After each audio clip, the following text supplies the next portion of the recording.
Ladies and gentlemen, boys and girls, welcome back to another episode of the All We Do Is Talk podcast. Like, subscribe, blow this stuff up. Let's get it going. I'm here with Moody and Isaiah. How we doing? Excited to talk about What's some up, pass y'all? rushers, Eric. The Yeah. highest paid position on defense, the most important position on the defensive side of the ball, the most exciting part of the field probably is the The guys who hunt the quarterbacks that Yes. have been propped up by these rule changes so much recently. But hey, let's get it. Who wants to go first? Eric hasn't kicked one off yet. No, I'll let Eric kick it off.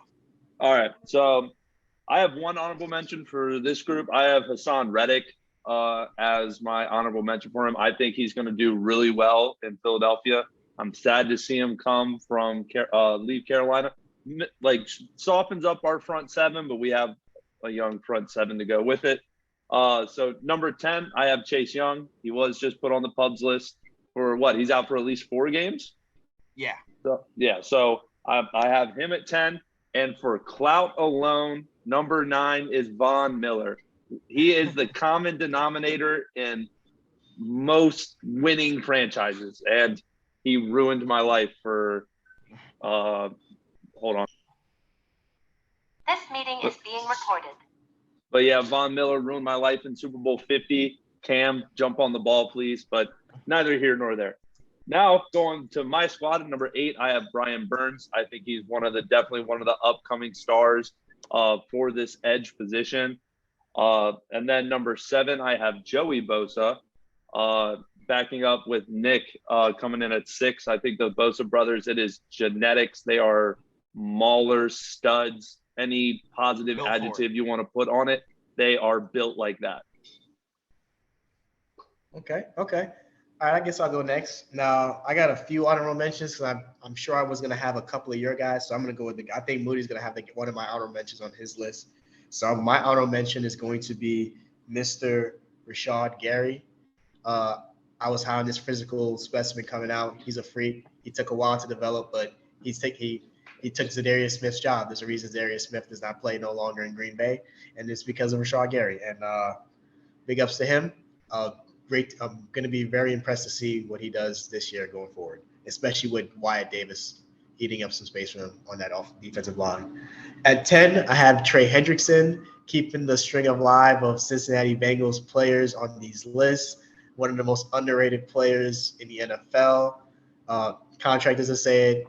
Clout doesn't say it. The players respect him too, but still very underrated and sickening that the Saints had to let him go because of cap casualties. I'm sure they would love to have Trey Hendrickson. He was a monster last year. Definitely got the sack in the Super Bowl because I had a bet on that. So, yeah, worth all the money. Number 9, I have a veteran player from the Saints, Cam Jordan. I think he's surviving off clout. He's still doing it really big. He's still pretty elite, Isaiah. He's still pretty elite. I don't know if he's got the top-notch speed or bend of the young guys anymore, but he still has strength and power and mentality. So he's going to keep doing his thing. We'll see about the drop-off. We know they had Hendrickson there, and they had the kid they drafted, Davenport. So they've been trying to replace him for a while. But if he's going to keep being good and the guys they keep trying to replace him with don't step to his level, they'll be fine. But he's still doing his thing. And number 8, I have one of my favorite pass rushers, Max Crosby. I don't think he's one of the most talented pass rushers in the league, but he has a J.J. Watt, T.J. Watt type of motor. He just keeps going. Overcame the demons to become the player he is today. Good for him. Great player. At number 7 and 6, I have 2 old heads that are just they're my guys. They're my pass rushers that I grew up watching their whole careers. I've got 7. I got Khalil Mack. He was hurt last year. I still think he'll be a dominant presence, but now he's a 2. Yeah. I mean, that might be that's the point of his career that he's at. He's not a 1 no more. He's a 2. And at number 6, I've got Von Miller. He's not a 1 anymore. He's a 2. But, I mean, coming off the Super Bowl, he still looked really good in the Super Bowl and playoffs. So, I mean, I still think he showed his thing. And hopefully Khalil Mack can come back and show that he's still the player that we believe he can be still. But, yeah, 10 through 6, Hendrickson, Cam Jordan, Crosby, Mack, Von Miller, couple – You putting the old heads out the pasture. You putting the old heads out the pasture. And, out with the old. I'm not gonna lie. I'm in the same group. My honorable mention is Chandler Jones because He's been obviously fantastic as a pass rusher. He forced Taylor Lewan to write an apology week 1, but run defense isn't great, health isn't great, but as a pass rusher, still one of the top ones in the game. And if you take away the 5 sacks he had in that one game, he had 6 sacks the rest of the whole season. So yeah, he disappeared, but he's a 2. He did what he needed to do. At number 10, I'm in agreement with Isaiah. I also have Trey Hendrickson, one of the most underrated pass rushers in the league. Big time free agent signing for the Cincinnati Bengals, especially considering what Carl Lawson didn't give the Jets. Trey Hendrickson was that much more important. Back-to-back double-digit sack seasons. He's awesome. At number 9, I'm going to bring back in my Cowboys bias for Mr. DeMarcus Lawrence. His pass rush productivity, his numbers are still really good. He just missed a whole bunch of games last year. His pick 6 against Taylor Heineke was the biggest highlight play of an edge all year, in my opinion. He's still really, really good. He just got to stay on the field. At number 8, I got Rashawn Gary. As Isaiah said, he took Zadarius Smith's job. The Green Bay defense looks nasty, and he's a big reason why. 9.5 sacks last year. You'd expect him to up those numbers even more this year. At number 7, I got Max Crosby. I was surprised to see he only had 8 sacks. Like, they were talking about 100 pressures, 150 pressures, all that He's stuff. a pressure beast. He lives in the backfield. Pressure beast, but it's everybody could be a pressure beast. You got to finish when you want to be on the top 10 of this list. So number 7, I got Max Crosby. And at number 6, I got Khalil Mack. Obviously, dealt with the injuries last year, but still dominant in the run game and being able to not be double teamed and triple teamed and chip blocked because Joey Bosa is there. It's probably going to make him look a lot better. So I expect Khalil Mack to have another dominant season. All right, so that's 10 through 6. Hendrickson, DeMarcus Lawrence, Rashawn Gary, Max Crosby, Khalil Mack. All right, yeah, I guess I didn't run through mine. My 10 through 6 was Chase Young, Von Miller, Brian Burns, Joey Bosa, Nick Bosa. Any more comments on our 10 through 6, or do we want to get to the top 5? I think we're probably all going to have the Bosa brothers next to each other on different parts of the list, which I think is hilarious. But other than that, I got nothing else. Chandler Jones and DeMarcus Lawrence were on my honorable mention list. I was sure that Moody would at least say those two, and so he's knocked out all the other old heads that I had forgotten to bring up. But yeah, Eric, you can go ahead and knock out your top 5. All right, so number 5, I have Khalil Mack. I think injuries last year, but I still think he has some elite years left. Who knows how much that is, but I still think he deserves a top 5 spot on this list. Number 4, I'm buying into the hype for Max Crosby. I have him at 4. I think he's going to make another jump this year. That's the JJ Watt status, defensive player of the year type of jump. That's the type of jump you're talking about. I mean, Chandler Jones there, he might be able to do it.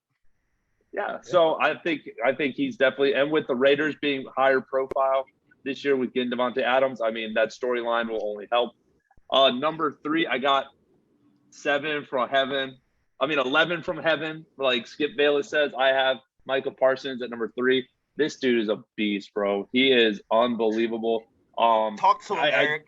Talk to him. I do believe he is more of an edge rusher than a linebacker. I think this year they'll play him definitely more at edge. What was the linebacker the Cowboys just signed? Anthony Barr?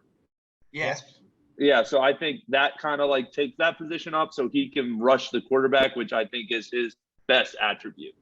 Number 2, I got Myles Garrett. That dude is a specimen. He hits people over the head with helmets. What else can this man not do? Don't mess with Myles Garrett. Yeah.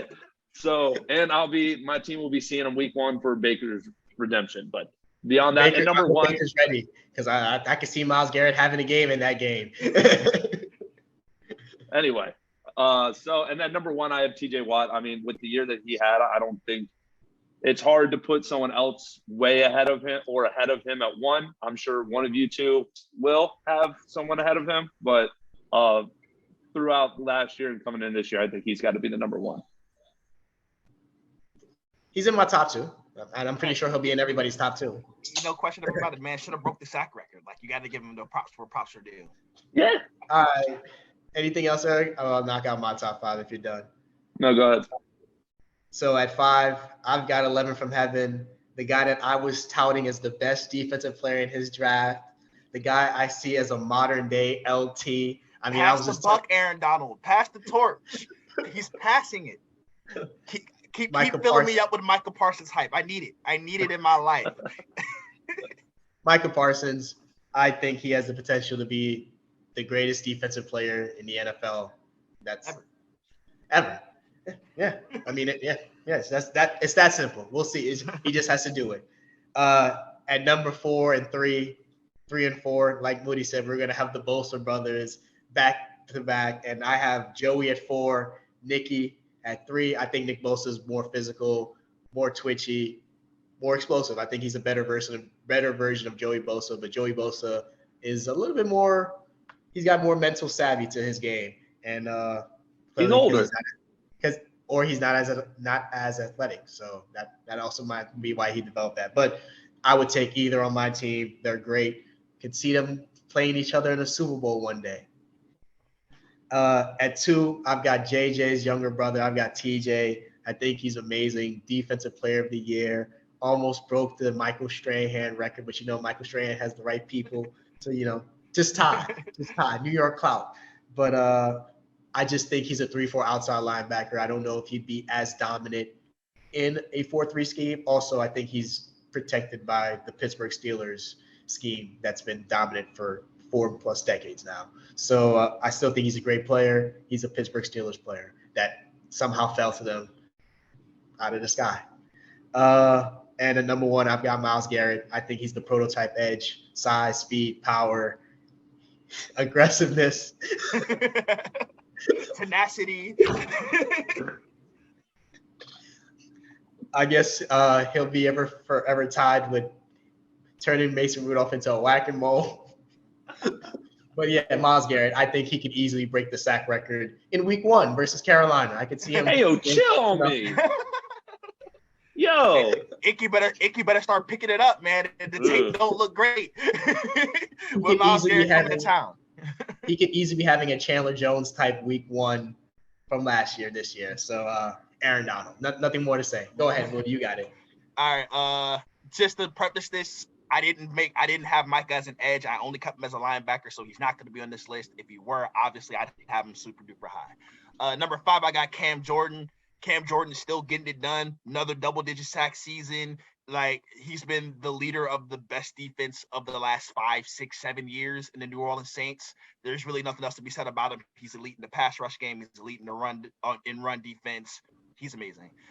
And like Isaiah, at number 4 and 3, it's the Bosa brothers right next to each other because they're basically the same player. At number 2, TJ Which one Watt. Better? Which one do you have higher? Which one do you have higher? I have Nick ahead. Nick showed it to me in the playoffs last year. At number 2, I got TJ Watt. Should have broke the sack record if he played one more game. I'm sure he would have, but they played an extra game this year. He had an extra game this year. He only played 15 games. So, he still should have broken it in 15 games. Like, that's how close he was. Or you can see this way. He was lucky that there was an extra game for him to make up a game that he lost. You call it however you want, but as I was telling y'all last year about the Steelers, they're going to find a way, and TJ Watt's production was a big reason why, because his motor just is nonstop. But he's number 2 because I think he's more motor than talent. And at number 1, he's all talent, Myles Garrett. He's the best edge in the NFL. He, like as they said, prototype 6'5", 270. You see him, he could dunk the basketball. He runs 4.5. It's something there's no better prospect for the edge position than Myles Garrett that we've seen.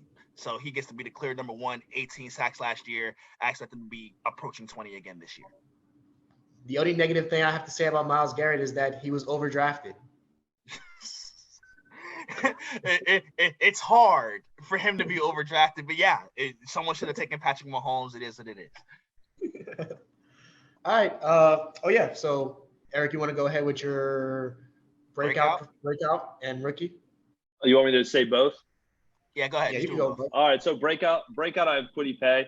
I think that he'll be a big time motor. He's in Buffalo, right? Buffalo. He's in Indianapolis. Indianapolis. I'm thinking of the wrong guy then. Indianapolis. Buffalo's got a guy though. Buffalo's got a young guy that looked good as a rookie. Russo, yeah, that's what I was thinking of. But Kwity Paye, I mean, with Indianapolis, with Darius Leonard, and he's been going through camp against that offensive line. I think he'll be ready to have a breakout season. And then I did a different rookie because I figured one of y'all would do Aiden Hutchinson and go on. So I did Jermaine Johnson from the Jets. I got to see him play when Notre Dame played at Florida State. This dude, I think, can be an elite pass rusher. Let's hope that works out better than it has in preseason so far. Well, you said it, Eric, so I'm just gonna go ahead.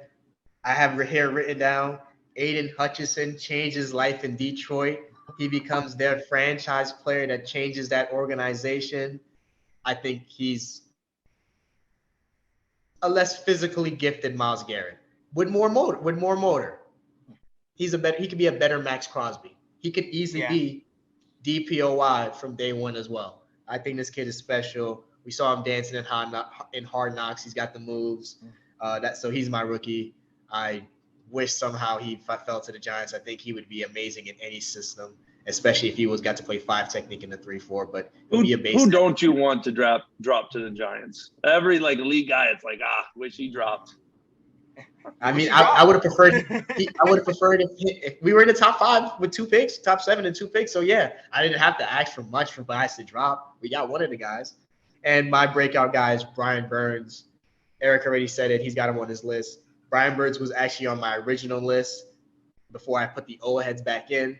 I just gave respect to the guys who have been there and done that. But Brian Burns, he's got next. I'm pretty sure he's already been a Pro Bowl player, borderline All-Pro player. He'll probably break out for sure. That's why Hassan Reddick is no longer in Carolina.